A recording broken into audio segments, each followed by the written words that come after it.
ci lu aju ci élection législative yi ñu xëcc fukki fan ak juróom-ñaar weeru novembre atum 2024 séddaleem carte électeur yi dinañu ko wéyal ci biir réew mi yépp ba fukki fan ak juróom-benn weeru novembre atum 2024 bu ñu ne ëllëg la wote bi bu dee biti réew dina wéy ba fukki fan ak juróom-ñaar bésu wote bi.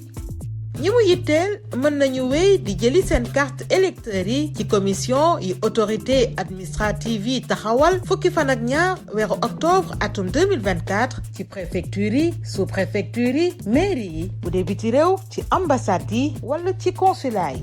carte yi nag dinañ ko joxe loxo ak loxo bépp aji wote ci kaw mu wane carte d'identité biométrique bu CEDEAO ak récépissé bi mu bindoo.